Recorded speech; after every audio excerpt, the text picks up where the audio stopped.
Hare Krishna, dear devotees, Dandat Pranam, Jai Shri Prabhupada. So good to see you all here today.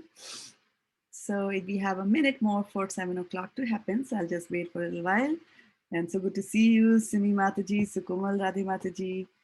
I have, and Sutapa Mataji, fantastic. Sukumal, Sutapa, Varsha Mataji is also there, fantastic.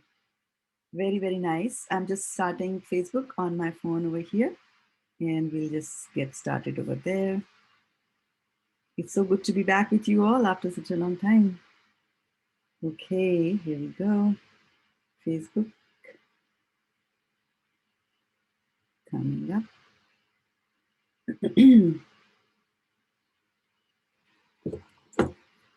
Very nice. Okay, so let's get started here now with a short prayer to the spiritual master first. Om Agyanatimirandhasya Jnananjanashalakaya Chakshurunmilitam Yena Tasmai Shri Guruve Namaha. Shri Chaitanya Manobhishtam Sthapitam Yena Bhutale Swayam Rupa Kadamahyam Dadati Swapadantikam Vandeham Sri Guru Sri Yuta Padkamalam Sri Guru Vaishnavamscha Shri Rupam Sagrajatam Sahagana Raghunatanvitam Tam Sajivam Sadvaitam Savadhutam Parijana Sahitam Krishna Chaitanya Devam Shri Radha Krishna Padan Sahagana Lalita Shri Vishakhanvitamscha He Krishna Karuna Sindho Dinabandho Jagatpate Gopesha Gopika Kanta Radha Kanta Namastute Tapta Kanchana Gaurangi Radhe Vrindavaneshwari Vrishabhanu Sute Devi Pranamami Hari Hare Krishna, Krishna Krishna, Hare Hare, Hare Rama, Rama Rama, Hare Hare, Gaur Premanande, Hari Hari Bol. Welcome to our class on Bhagavad Gita, and we are going to continue from chapter number 2, and we are going to do verse number 2 from there. And here is verse number 2, hopefully coming up in front of us. And before we go there, I just want to do a quick check. If you can take out your notepads and let me know, how are you doing today? And how was Gaura Purnima for all of you? And I'm listening for your response over here. Sukumalati Mataji is failing 10. Fantastic. 10 is fantastic. Varshana is also 10. There we go. Okay. Very good. So I can live with 2 10s and get started. And so we are continuing on with this dialogue between Arjuna and Krishna, which started as a monologue in chapter number 1. And let's see, what does this verse say? Are you able to see this on your screen? Am I sharing it sufficiently or not? Yes or no? Can I get a yes or no from you? Okay, very good. It's a very, very famous verse. Apuryamanam achila pratishtam samudramapa pravishanti yatva. Apuryamanam achila pratishtam samudramapaha pravishanti yatva. Tadvat kamayam pravishanti sarve na shanti mapnoti na kam kami. Tadvat kamaya pravishanti sarve sa shanti mapnoti na kam kami. Apuryamanam achila pratishtham samudramapaha pravishanti yadvat tadvat kamayam pravishanti sarve sashantimapnoti na kamakami apuryamaणं achila pratishtham samudramapaha pravishanti yadvat tadvat kamayam pravishanti sarve sashantimapnoti na kamakami. And the translations for those are synonyms coming up for you here on your screens. Apuryamanam. Apuryamanam means always being filled. Achala pratishtham, steadily situated. Achal, there is chal, chanchal, and achal. Achal pratishtham, achala pratishtham is steadily situated. Samudram, the ocean. Apaha, waters. Pravishanti, enter. Yadvat, as. Tadvat, so. Kamaha, desires. Yam, unto whom. Pravishanti, enter. Sarve, all. Saha, that person. Shantim, peace. Apnoti, achieves. Na, not. Kamakami, one who desires to fulfill desires. So let's spend some time here with the synonyms. It's a beautiful words. And apuryamanam means always being filled. Achala pratishtham, steadily situated. Samudram, the ocean. Apaha, waters. Pravishanti, enter. Yadvat, as. Tadvat, so. Kamaha, desires. Yam, unto whom. Pravishanti, enter. Sarve, all. Saha, that person. Shantim, peace. Apnoti, achieves. Na, not. Kamakami, one who desires to fulfill desires. One who desires to fulfill his desires. So there's one thing is to have desires, and on top of that is the desire to fulfill it. See, so it's a combination of desires over there. Okay, so let's test our memories here and see. Okay, so what is the Sanskrit for peace? Take out your pads and tell me what's the Sanskrit for peace?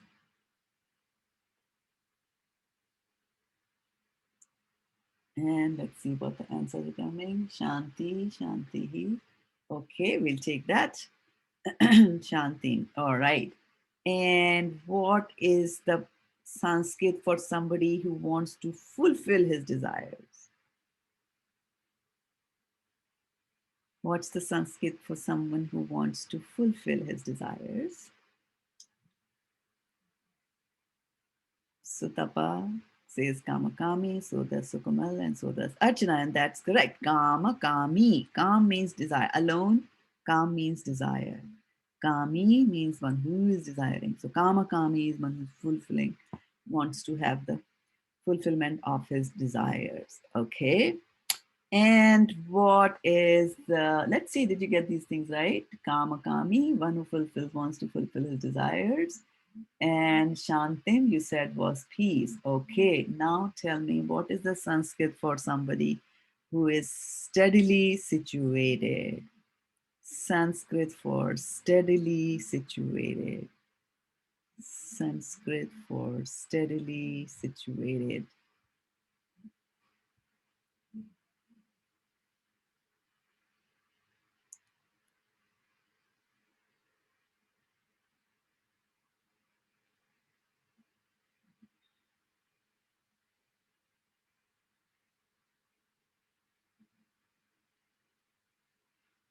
All right, so we have a couple of answers that have come up here.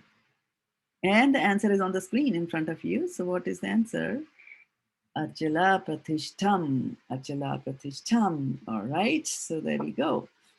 Okay.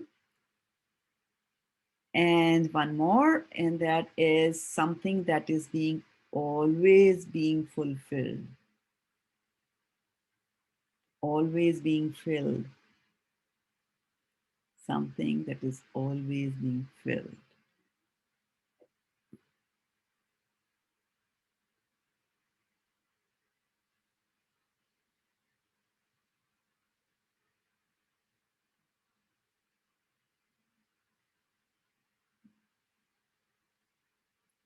And I have got answers coming in here.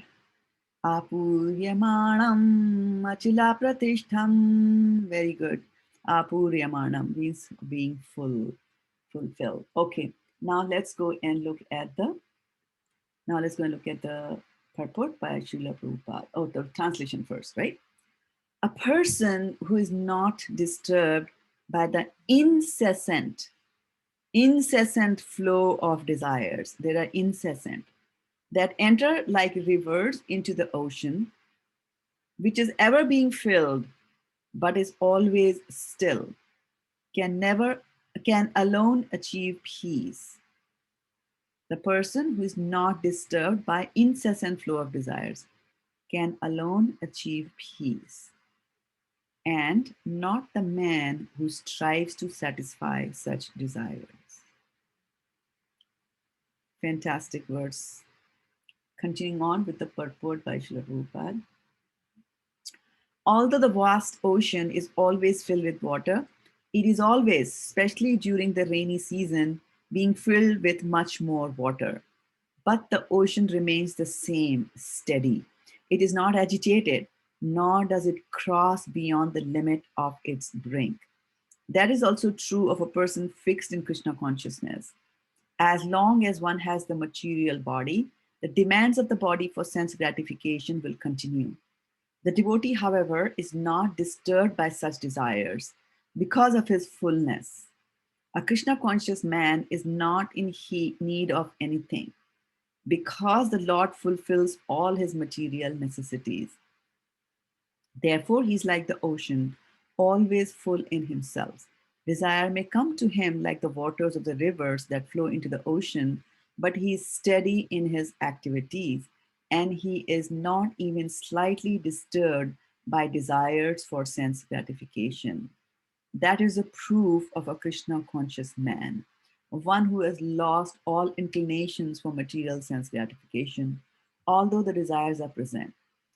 Because he remains satisfied in the transcendental loving service of the Lord, he can remain steady like the ocean and therefore enjoy full peace.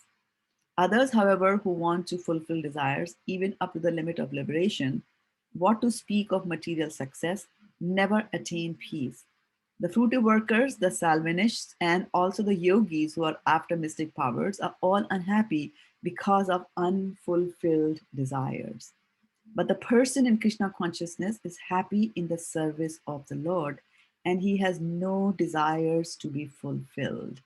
In fact, he does not even desire liberation from the so called material bondage. The devotees of Krishna have no material desires, and therefore they are in perfect peace. Om Tat Sat. Okay, very, very nice purport by Srila Prabhupada. Srila Prabhupada ki jai. So, let's take a moment and jot down to each other some of the words that struck you as to from the purport, from the translation, from the word meaning, anything that struck you that that you like, or maybe struck you because you don't like it. Either ways, whatever is there.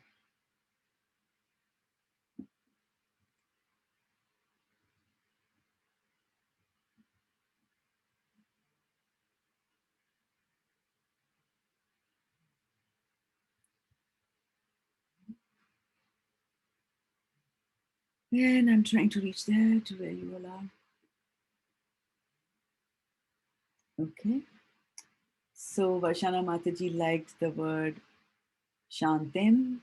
Sukumal Radha Mataji, not disturbed by material desires. Okay. Good words to ponder upon and think and be affected by. What else?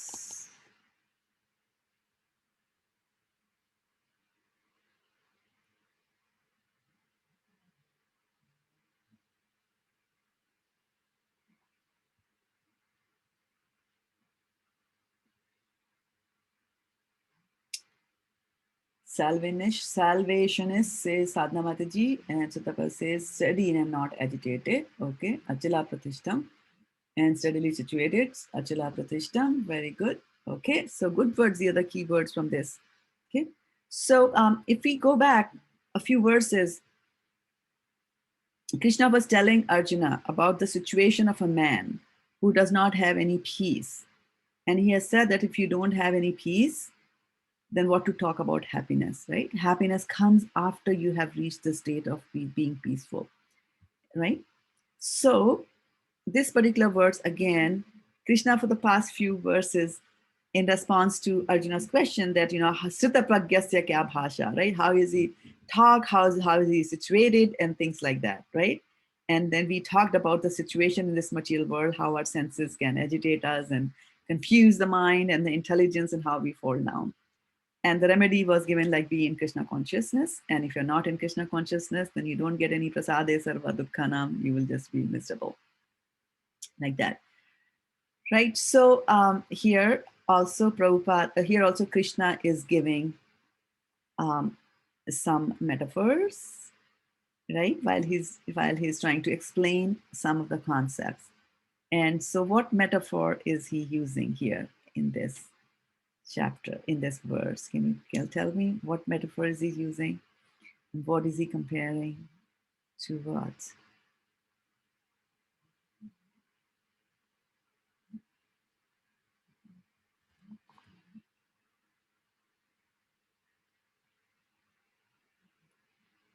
Let's see the answers as they are coming in here.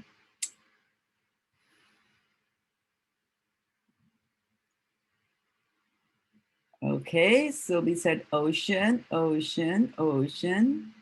Okay, and so we have said ocean, we have compared, okay. And is there anything else other than ocean that he has used?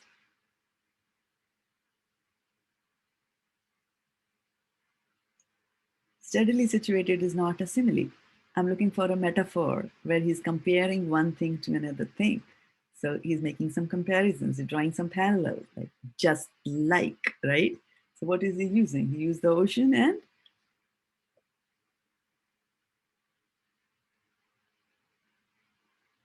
okay, I see what you meant, Varshana Mataji. Sorry, I see it now. You were saying steadily situated like the ocean. Okay, I got that.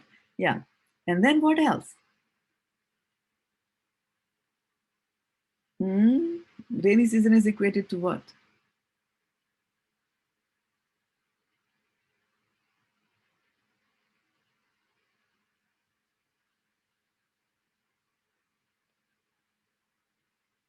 River, yes. He has compared, well, he's not compared river to an ocean. He's not compared river to his ocean. The comparison he's making here is two things he's brought in from the nature. He has brought in the ocean and he has brought in the river. Okay, so there's the ocean and then there's the river. And now the metaphors will come. Now he'll start to compare the ocean to something and he'll compare the river to something. Okay, now can you tell me what did he compare a river to? What is he comparing the river to? River are like desires, says Sadhana Mataji, and correct. Yes, that is correct. And then what is the ocean? What is the ocean in this description? Okay, desires which are not stopping are like the rivers. Yeah, very right.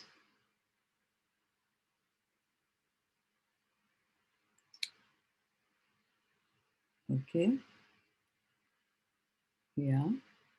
But what is steady?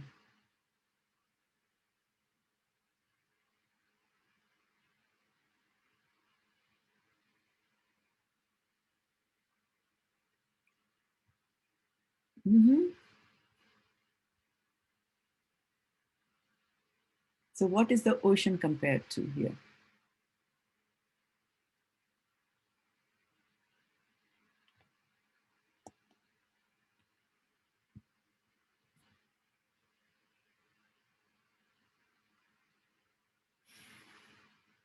Yeah, so the ocean is like the consciousness of a man who's practicing Krishna consciousness, or the man. In the translation, he says, one is not disturbed, like the ocean is not disturbed. So a person is like an ocean, right? Who is not disturbed by the rivers of desire that come gushing at him. So that's a simile, right? So consciousness of a man is compared to an ocean. Consciousness doesn't get disturbed, because few verses ago, we saw such a nice description, right? 63, 64, about how our consciousness can get disturbed by the dhyato vishayam punsan, by contemplating on the objects of nature, right? Of sense enjoyment. By contemplating on the objects of sense enjoyment, it says that what happens? Then the mind gets disturbed, and the intelligence is lost, memory is lost, and the intelligence is lost, and then you make mistakes and you fall down again into that material world. So that was a talk about how something coming from outside is agitating, right? So that was what Krishna said. Now, so he has been using similes or metaphors to give examples. Can you give me one more example of what he has said in the previous verses? What metaphors has he used in one of the previous verses? One more example he has given, like this, like this, like how he's comparing your desires to rivers, right? Or the urges of desires to be like rivers. He has given one more example.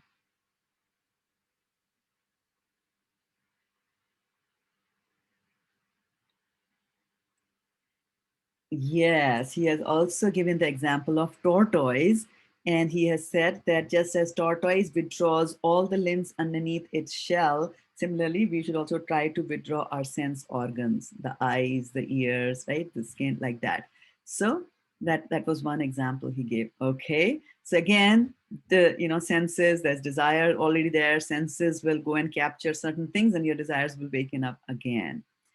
And one more example, one more comparison he makes. He gives another example. One more comparison he makes there. Anybody remember one more comparison that he has made? Apuryamanam achila pratishtham.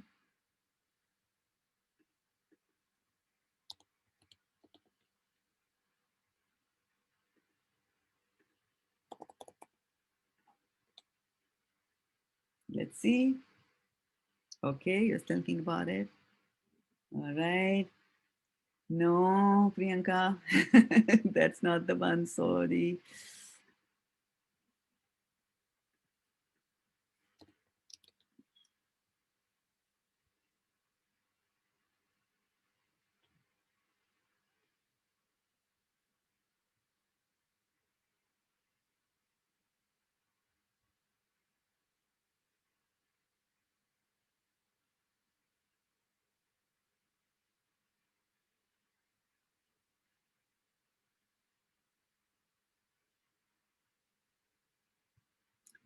We recently took that up. Wind on boat and water. Very good, Archana. Yes. And it says, just as the wind can, forcefully carry away, right? A boat on a water. Similarly, you know, these desires and these thoughts can carry away the mind of a person who is trying to control his mind, right? So these are the similes that Krishna has, so far brought into chapter 2 of Bhagavad Gita. That, right? So I just wanted to bring up a little piece, a short piece, and I'll read from the Srimad Bhagavatam to you to see how these things act upon us, and what can happen, and how these forces from outside can come up and hit us really badly. So I'm going to start sharing my screen again as soon as I figure that out, and we'll just get going on that. Okay, sharing screens. If you can give me a thumbs up to let me know that you are able to read the screen. Can you? Okay. So here it says, text number 21. In the city known as Kanya Kubja, which is the present day Kannauj in Uttar Pradesh, there was a Brahmana named Ajamil who married a prostitute maid servant and lost all his Brahminical qualities because of the association of that low class woman. This fallen Brahmana Ajamil gave trouble to others by arresting them, by cheating them, by gambling, or directly plundering them. This was the way he earned his livelihood and maintained his wife and children. Right? Okay. So let's continue. My dear king. So this is Sukhdev Goswami telling to Parikshit Maharaj. My dear king, while he thus spent his time in abominable sinful activities to maintain his family of many sons, 88 years of his life passed by. That old man had 10 sons, of whom the youngest was a baby named Narayan. Since Narayan was the youngest of all the sons, he naturally was very dear to both his father and his mother. Because of the child's broken language and awkward movements, old Ajamal was very much attached to him. He always took care of the child and enjoyed the child's activities. When Ajamal chewed food, he ate and ate it. He called the child to chew and eat. When he drank, he called the child to drink also. Always engaged in taking care of the child and calling his name Narayan, Ajamal could not understand that his own time was now exhausted and that death was upon him. When the time of death arrived for the foolish Ajamal, he began thinking exclusively of his son Narayan. Ajamala then saw three awkward persons with deformed bodily features, fierce, twisted faces, and hair standing erect on their bodies. With ropes in their hands, they had come to take him away to the abode of Yamraj. When he saw them, he was extremely bewildered, and because of attachment to his child who was playing a short distance away, Ajamal began to call him loudly by his name. Thus, with tears in his eyes, he somehow or other chanted the holy name of Narayan. My dear king, the order carriers of Vishnu, the Vishnu Dutas, immediately arrived when they heard the holy name of their master from the mouth of dying Ajamal, who had certainly chanted without offense because he had chanted in complete anxiety. The order carriers of Yamraj were snatching the soul from the core of the heart of Ajamal, the husband of the prostitute, but with resounding voices, the messengers of Lord Vishnu, the Vishnu Dutas, forbade them to do so. When the order carriers of Yamraj, the son of sun god, were thus forbidden, they replied, "Who are you, sirs, that have the audacity to challenge the jurisdiction of Yamraj? Dear sirs, whose servants are you? Where have you come from? And why are you forbidding us to touch the body of Ajamal? Are you demigods from the heavenly planets, or are you sub-demigods, or are you the best of devotees?" So just give me one more sentence here to get you the correct more context on what I'm trying to tell you here.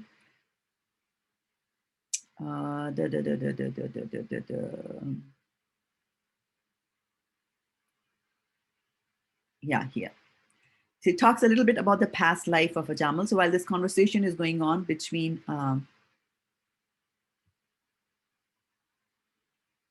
okay, so I'm getting a thumbs down figure.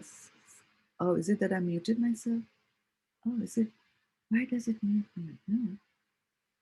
Okay, can you please type and tell me?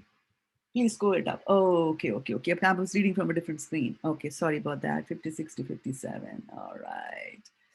Here we go. Sorry about that. 56 to 57. All right, there we go. In the beginning, this Brahmana named Ajamal studied all the Vedic literatures. He was a reservoir of good character, good conduct, and good qualities. Firmly established in executing all the Vedic injunctions, he was very mild and gentle, and he kept his mind and senses under control. Furthermore, he was always truthful. He knew how to chant the Vedic mantras, and he was also very pure. Ajamila was very respectful of his spiritual master, the fire god, guests, and the elderly members of his household. Indeed, he was free from false prestige. He was upright, benevolent to all living entities, and well behaved. He would never speak nonsense or envy anyone. Okay, so schooling enough. Once this Brahman Ajamila, following the order of his father, went to the forest to collect fruit, flowers, and two kinds of grass known as Samit and Kusha. On the way home, he came upon a Shudra, a very lusty fourth class man who was seamlessly embracing and kissing a prostitute. The Shudra was smiling, singing, and enjoying as if this was proper behavior. Both the Shudras and the prostitute were drunk. The prostitute's eyes were rolling in intoxication, and her dress had become loose. Such was the condition in which Ajamila saw them. The Shudra his arm decorated with turmeric powder, was embracing the prostitute, while when Ajamila saw her, the dormant, lusty desires in his heart awakened, and in illusion he fell under their control. As far as possible, he patiently tried to remember the instructions of the Shastras, not even to see a woman. With the help of this knowledge and his intellect, he tried to control his lusty desires, but because of the force of Cupid within his heart, he failed to control his mind. In the same way that the sun and moon are eclipsed by a low planet, the Brahmana lost all his good sense. Taking advantage of his situation, he always thought of the prostitute, and within a short time, he took her as a servant in his house and abandoned all the regulative principles of Brahmana. Thus, Ajamil began spending whatever money he had inherited from his father to satisfy the prostitute with various material presentations so that she would remain pleased with him. He gave up all his Brahminical activities to satisfy the prostitute. Because his intelligence was pierced by the lustful glance of the prostitute, the victimized Brahmana Ajamil engaged in sinful acts in her association. He even gave up the company of his very beautiful young wife, who came from a very respectable Brahmana family. Although born of a Brahmana family, this rascal, bereft of intelligence because of the prostitute's association, earned money somehow or other, regardless of whether properly or improperly, and used it to maintain the prostitute's sons and the daughters. So you see how one roaming senses, one of the roaming senses of Ajamila, you know, moved him from a position where he was coming from a respectable Brahmana family, and now he's become a keeper of a prostitute. One roaming sense. Which was it?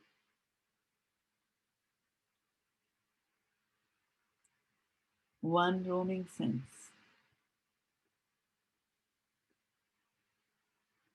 Right, yeah, right. So, and then you see, he tried to remember the instructions of his spiritual master and the instructions from the scripture, and this is what happens: the memory fails. His memory failed. And why did the memory fail? It says because there was Cupid in his heart. So those lusty desires were in the heart. So you see how these desires can wake up at any point in time and then trouble us. So that's why they say that padam padam yad vipadam natesham. So here also in this verse, they're saying that, we have to. So what happened? That he was like an ocean. Ajamil was like an ocean. When small rivers were coming, it was okay, but when the big river came and hit him, then the ocean, moved, right? So this is what today's verse is also telling us, that, we have to be cognizant of this fact that this can happen to us, right?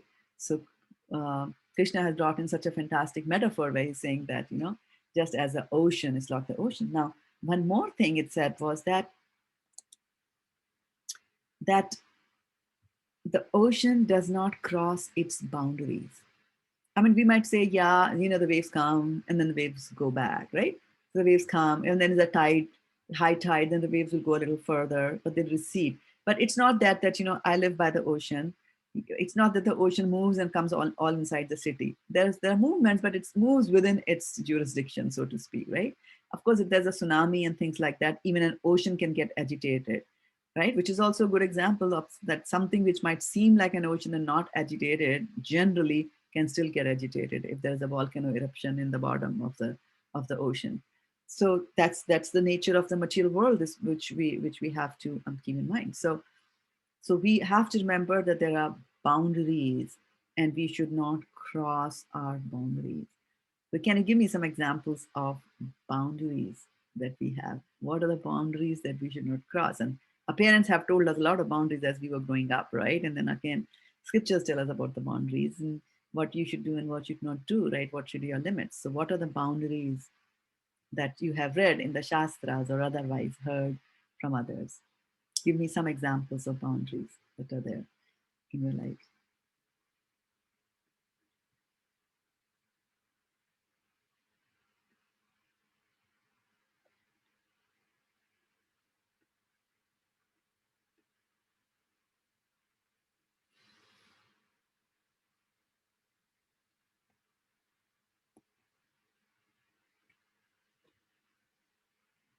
So let's see.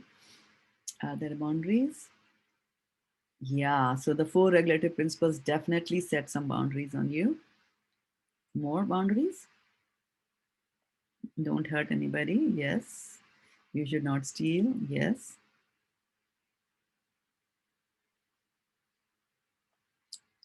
Okay, so some of these boundaries are very they are gross in the sense that don't take a knife and kill somebody. It's a very gross activity, right? Then boundaries. Don't eat too much. That's also a boundary, right? More than what is required. Yuktahara viharasya rukta sapnasya, right? And then there are subtle boundaries also, right? On the subtle level. So gross is don't kick somebody, right? On the subtle level, what are some of the yes, Sadhana Mataji says, do not talk too much. And do not talk too much actually comes up in the nectar of instruction that there is an urge to talk. So what is an urge? The urge is like a river coming and agitating your tongue.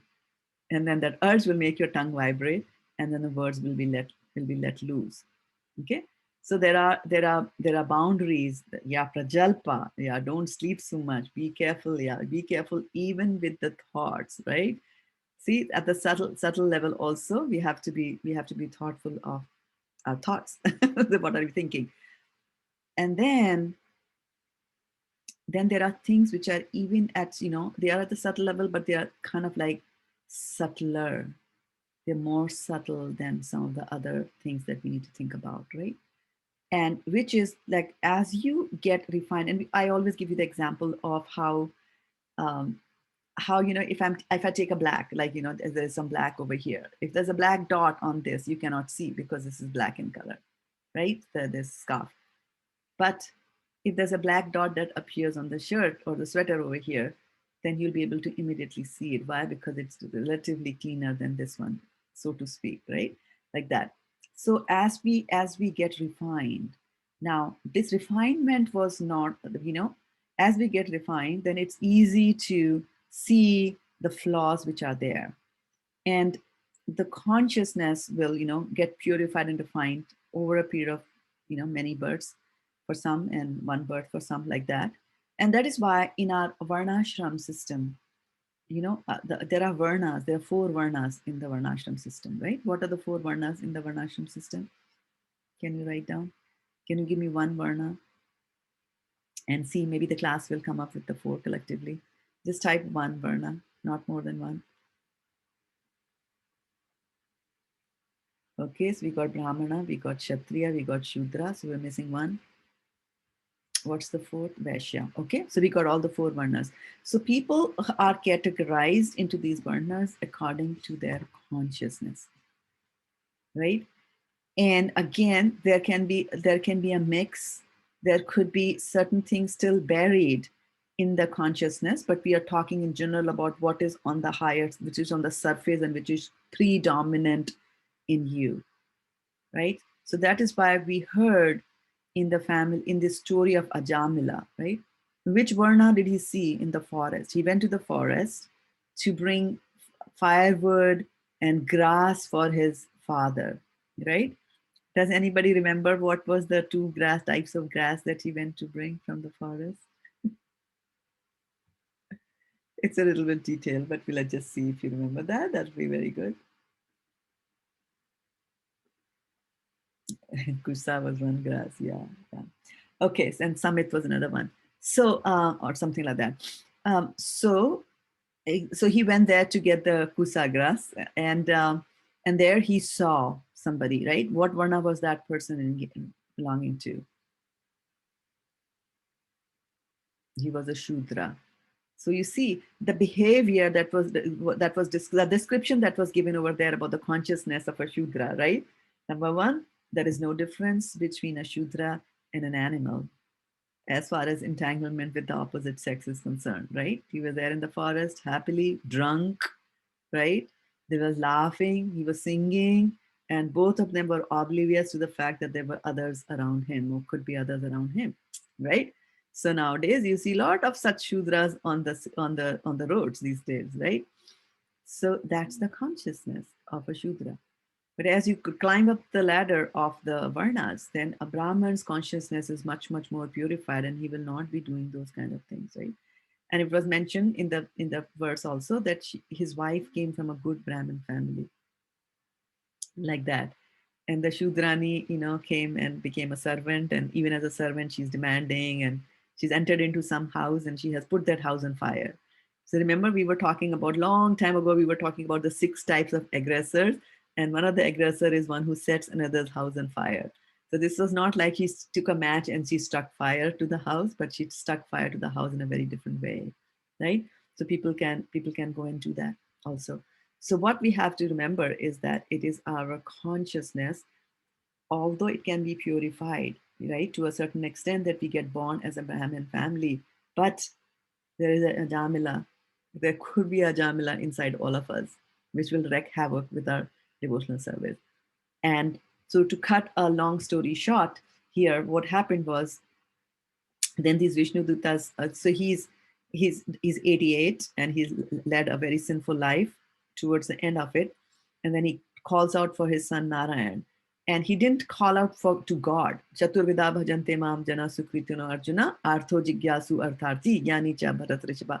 So he's not talking about those four that who have come to him because, like that they call out to him in distress. He was not calling out to the Lord in distress. He had just called the name of the Lord.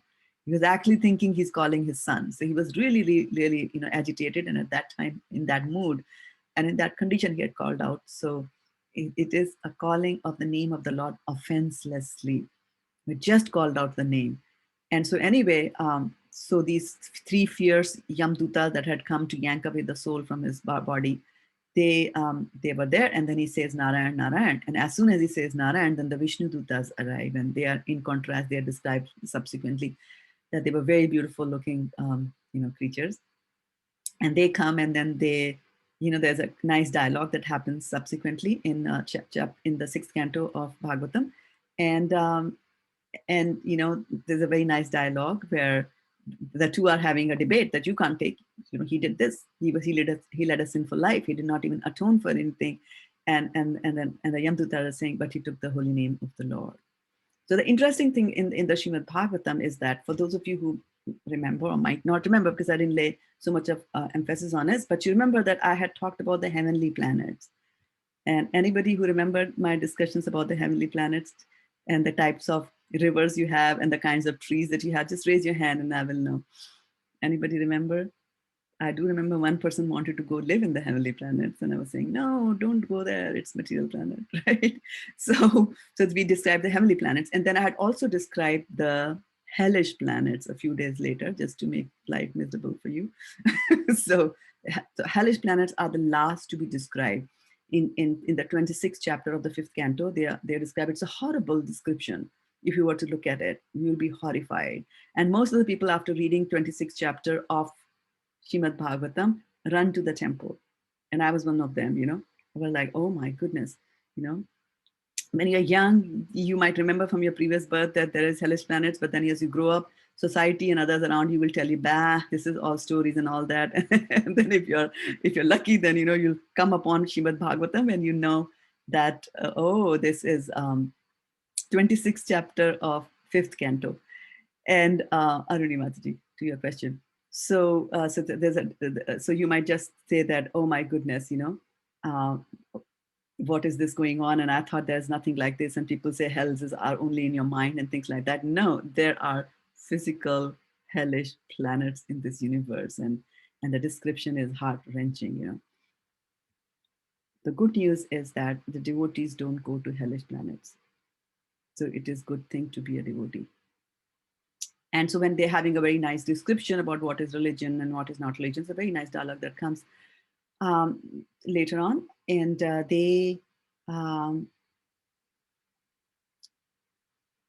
they finally tell him that, the reason we are taking him, the reason we are not allowing you to take him is because he chanted the holy names of the Lord.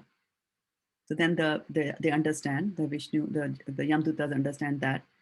And then they are not allowed. They're not allowed to take him because Vishnu Dutas are so powerful. Then they go back to their abode, where Yamraj lives.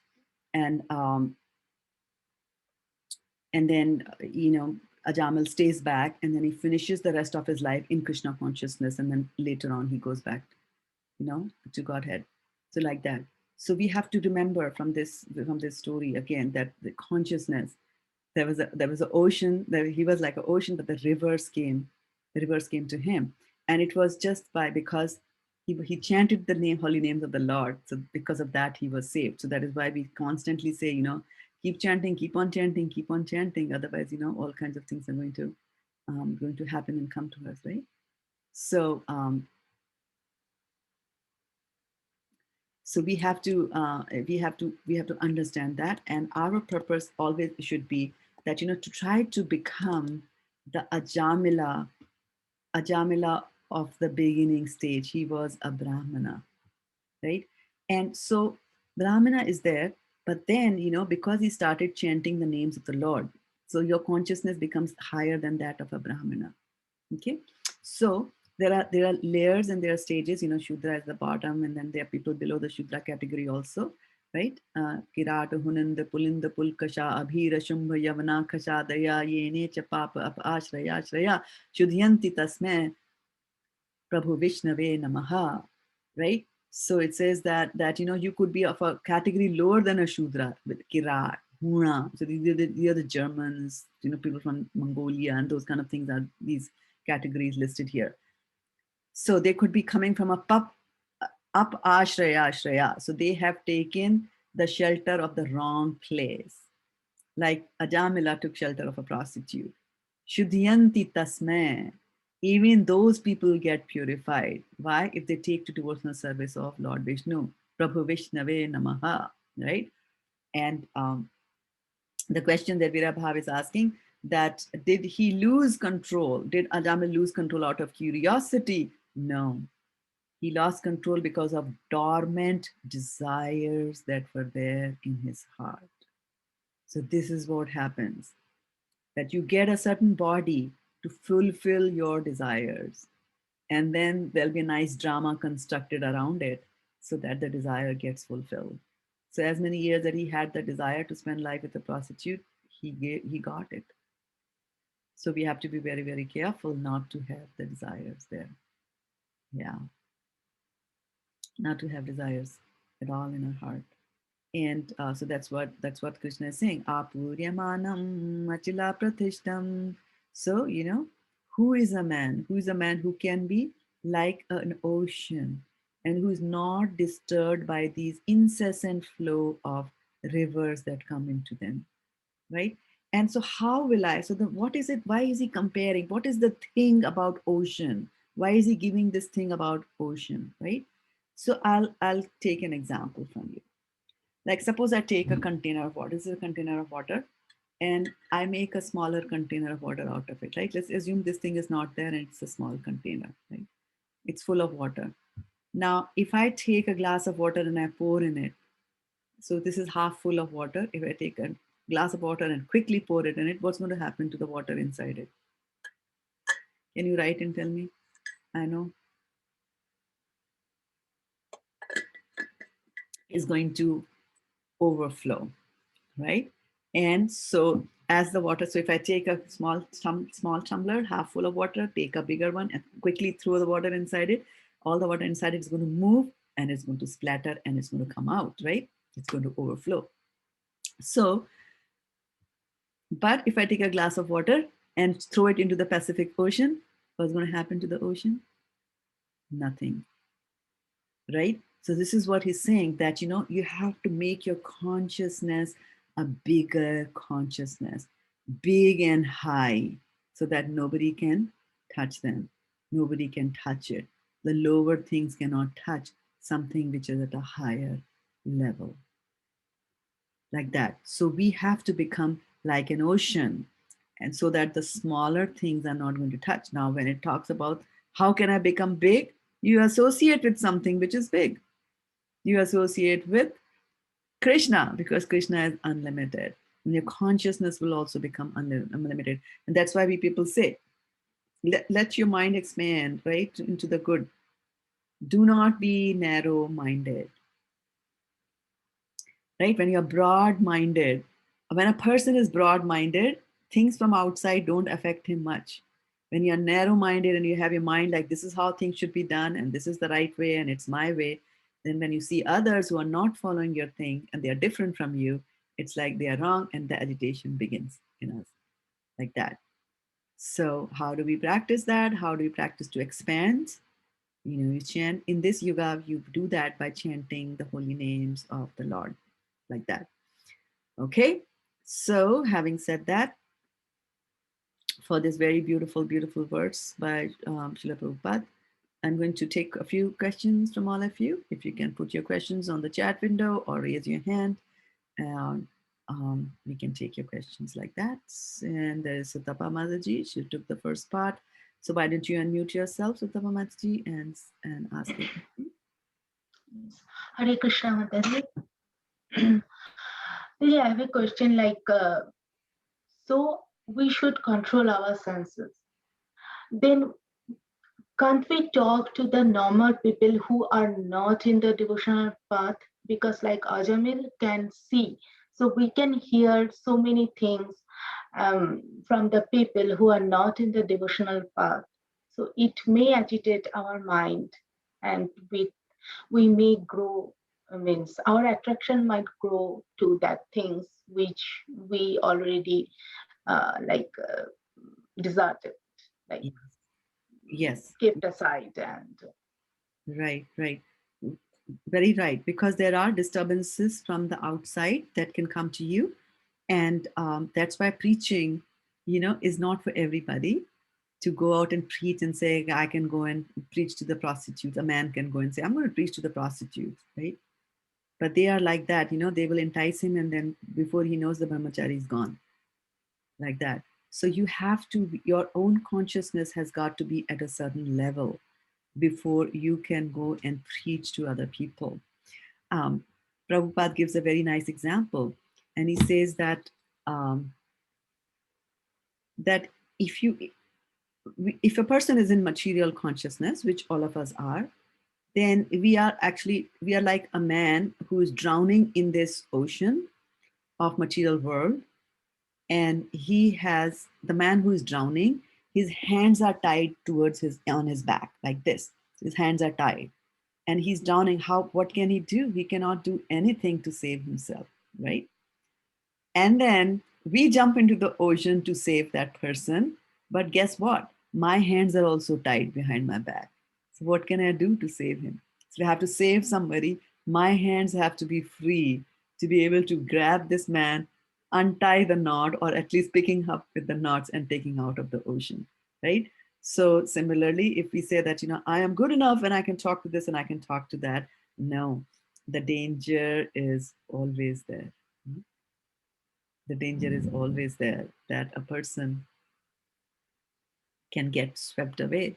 And that's why the previous verse says that, as it is like how a boat can be swept away by the gush of a wind, by a man who's trying to control them. So we have to be careful. Don't be like the smart hero and say that I can do everything. Right? Know our boundaries. Know our boundaries, that I can tolerate this kind of conversation. And that is why Dadati Prati Ganati Guhyam Akhyati Prichiti is very important, and that is to inquire in confidence.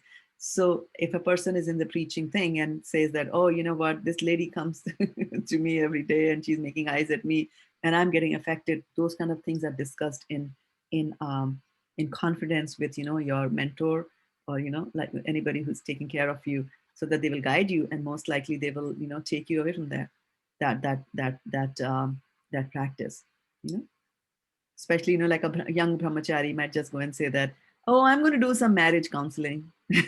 Like, you haven't even had a marriage life, what are you going to do about marriage counseling?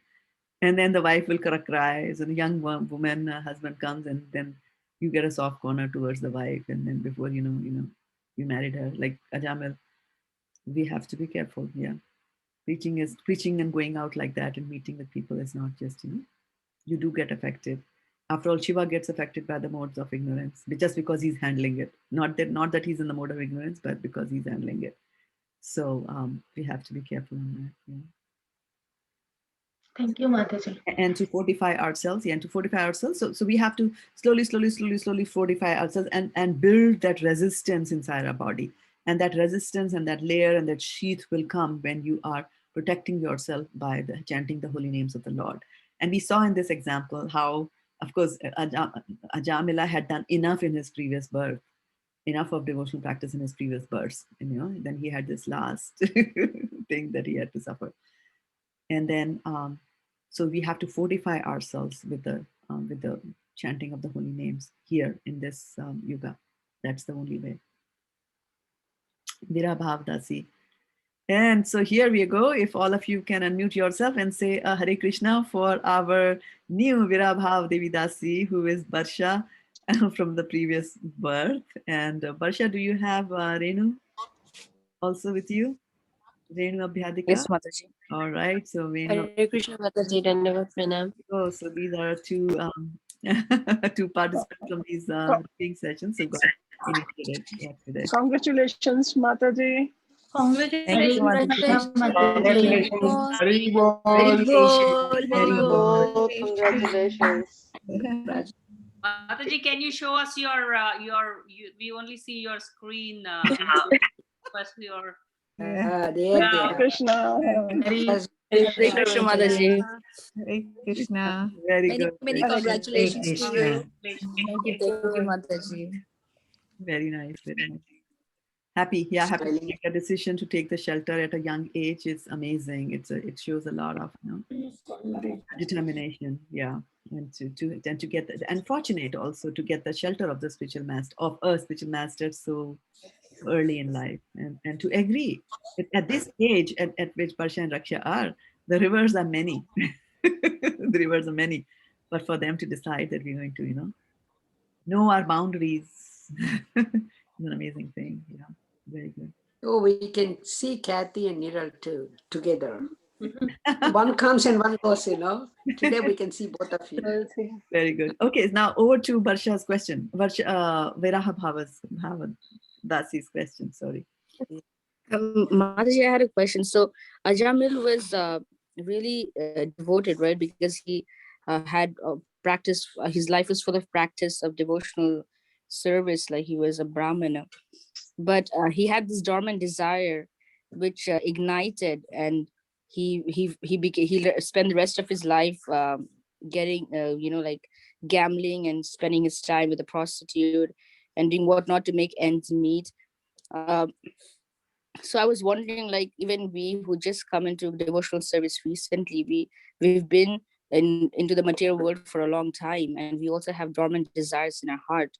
So how do we make sure that it doesn't that won't happen to us, because we just started? We pray. That is why we pray. That is why we pray. And so one day Prabhupada was praying, and then one of his disciples, Prabhupada, what were you praying? So he said that, oh, well, I was praying to the Lord that I, make sure, dear Lord, that I don't fall down. But then he said, Prabhupada, but you are an exalted devotee already. Why do you have to, you were praying for that. He said, that's why I pray. Yeah. So the prayer has to continue, because the world is like that. It is like that. So we have to constantly pray. That's why Prahlad says, Padam Padam Yad Vipadam Natesham.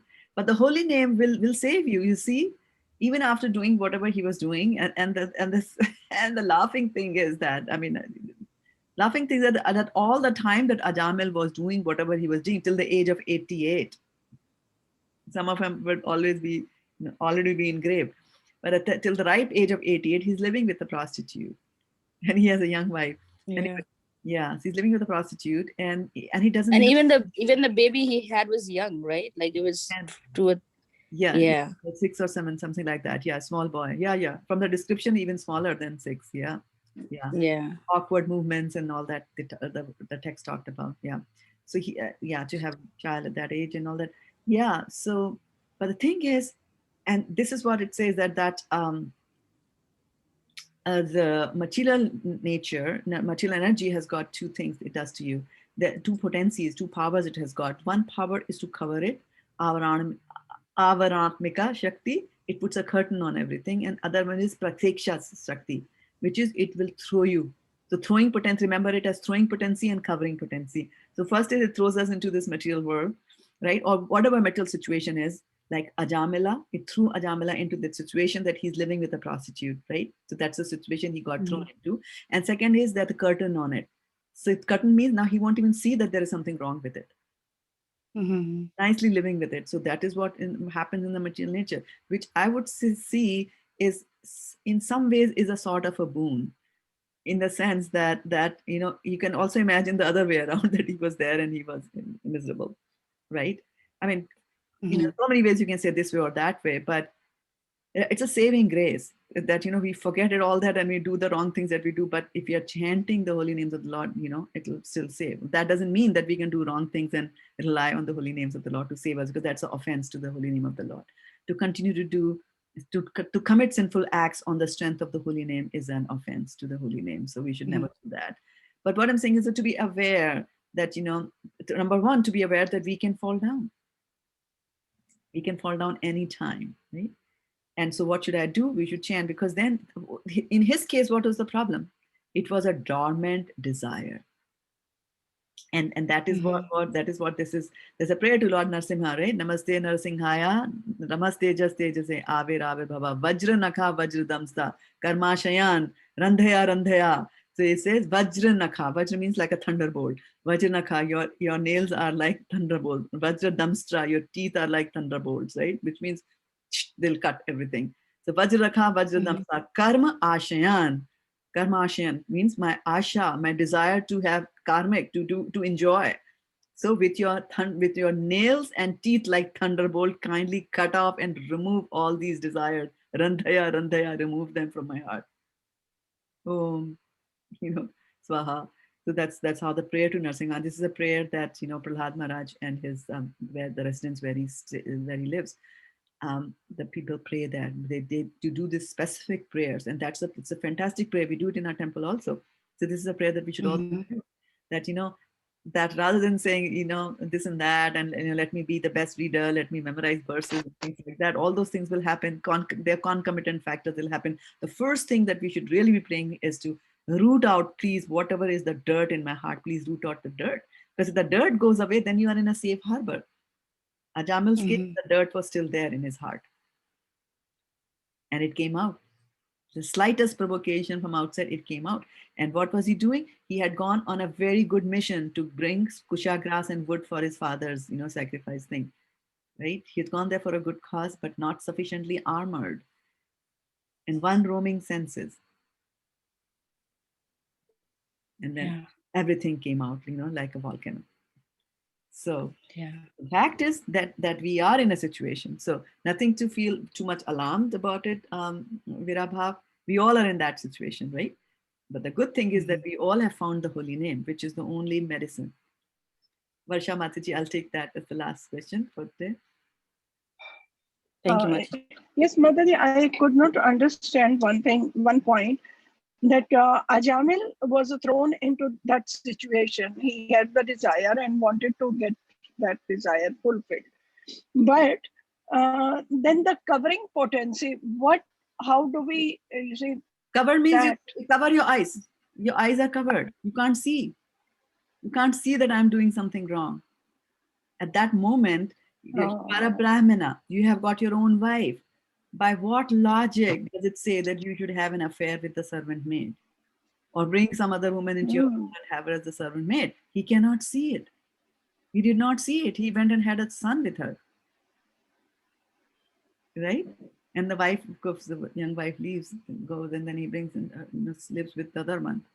So you can't see. Another example of throwing potency is when Indra gets thrown and becomes a pig, right? And he has a pig and living with his wife, and he's living pig. Everybody's seeing like, hey, you are there in the dirt. That's so. And he's like, no, I don't want to come back. That is the throwing potency and the covering potency. You got thrown into a pig's body, and the covering is that you think this is best. What more do I need? I have a female with me. Who cares? It's a pig body or not. My body is now like that I only like piglets, right? A pig does not like a squirrel, even though it might be very beautiful. A pig does not like a deer, even though it might be very beautiful. A pig wants a pig. That is the covering that is happening, right? Yeah. Thank you, Mataji. You're welcome. That is why we say, and that will be the last thing I'll say, Om Ajnanatimirandhasya Jnananjan Shalakaya Chakyurumilitam Yena Tasmai Shri Guruve Namaha. Guru opens your eyes and reminds you that.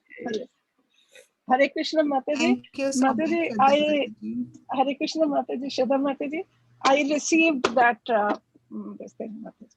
Oh, very nice. Fantastic, fantastic.